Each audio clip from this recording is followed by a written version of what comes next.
Hi hello friends, welcome to my channel. ఈరోజు వీడియోలో meal maker బిర్యానీని ఎలా తయారు చేసుకోవాలో చూద్దాం. చాలా సింపుల్ రెసిపీ ఇది.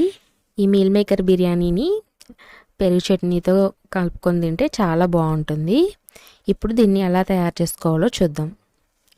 మిల్ మేకర్ బిర్యానీ తయారు చేసుకోవడం కోసం 1 కప్పు మిల్ మేకర్ తీసుకోవాలి. ఇందులో వేడి నీళ్ళని వేసుకోవాలి. వేడి నీళ్ళు వేసుకున్న తర్వాత ఈ మిల్ మేకర్ని ఒక 10 నిమిషాలు అలా పక్కన వదిలేసేయాలి. ఈ మధ్యలో 1 కప్పు రైస్ని కడుక్కొని పక్కన పెట్టుకోవాలి.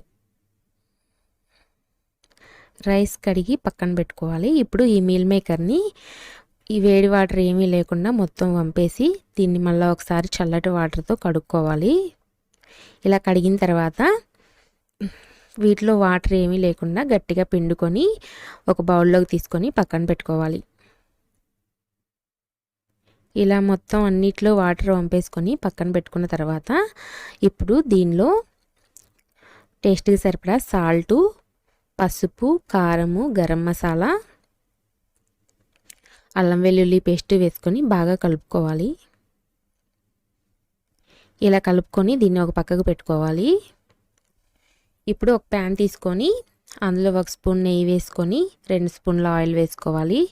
ఆయిల్ హీట్ అయిన తర్వాత మసాలా దినుసులు, చెక్క, లవంగ, యాలకులు, బిర్యానీ ఆకు అవన్నీ వేసుకొని ఫ్రై చేసుకోవాలి.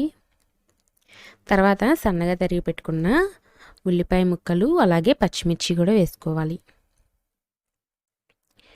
ఉల్లిపాయలు అనేవి లైట్ గోల్డ్ కలర్ వచ్చేంత వరకు ఫ్రై చేసుకోవాలి. అప్పుడు బిర్యానీ అనేది చాలా టేస్ట్గా ఉంటుంది. ఇవి గోల్డ్ కలర్లోకి ఫ్రై అయిన తర్వాత ఇప్పుడు ఇందులో 1 స్పూను అల్లం వెల్లుల్లి పేస్ట్ వేసుకోవాలి. దీన్ని ఒకసారి బాగా కలుపుకొని వేగిన తర్వాత ఇందులో సన్నగా తరిగి పెట్టుకున్న టమోటా ముక్కలు అలాగే కొంచెం కొత్తిమీర వేసుకొని తిప్పుకోవాలి.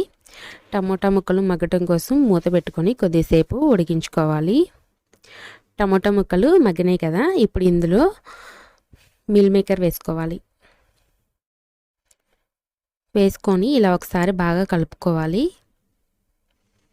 తర్వాత ముందుగా నానబెట్టిన రైస్ ఉన్నాయి కదా, ఆ రైస్ని వాటర్ మొత్తం వంపేసి వాటర్ ఏమీ లేకుండా ఇందులో వేసుకోవాలి. రైస్, మసాలాలు, మిల్ మేకరు మొత్తం కలిసేలాగా ఒకసారి బాగా తిప్పుకోవాలి. ఇక్కడ 1 కప్పు రైస్ యాడ్ చేసాం కాబట్టి 1.5 కప్పు వరకు వాటర్ యాడ్ చేసుకోవాలి. వాటర్ యాడ్ చేసుకొని ఇందులో రుచికి సరిపడా ఉప్పును కూడా వేసుకొని ఒకసారి బాగా కలుపుకొని మూత పెట్టి మీడియం ఫ్లేమ్లో రైస్ని కుక్ చేసుకోవాలి. ఒక 15 నిమిషాలు కుక్ చేసుకున్న తర్వాత రైస్ అనేది ఉడికిపోతుంది. అప్పుడు స్టవ్ ఆఫ్ చేసుకోవాలి. మిల్ మేకర్ బిర్యానీ రెడీ అయిపోయింది. చాలా సింపుల్. లంచ్ బాక్స్లోకి ఇలా మిల్ మేకర్ బిర్యానీ చేసి పెరుగు చట్నీ చేసేసుకుంటే చాలా బాగుంటుంది. ఈ రెసిపీ కనుక మీకు నచ్చితే లైక్ చేయండి, షేర్ చేయండి, కామెంట్ చేయండి. అలాగే మన ఛానల్ని సబ్స్క్రైబ్ చేసుకోండి. అలాగే ఇన్స్టాలో కూడా నన్ను ఫాలో అవ్వండి. ఇన్స్టా లింక్ అనేది కింద డిస్క్రిప్షన్లో ఇస్తాను, చెక్ చేయండి. మరో కొత్త వీడియోతో మీ ముందుంటాను. అంతవరకు బాయ్.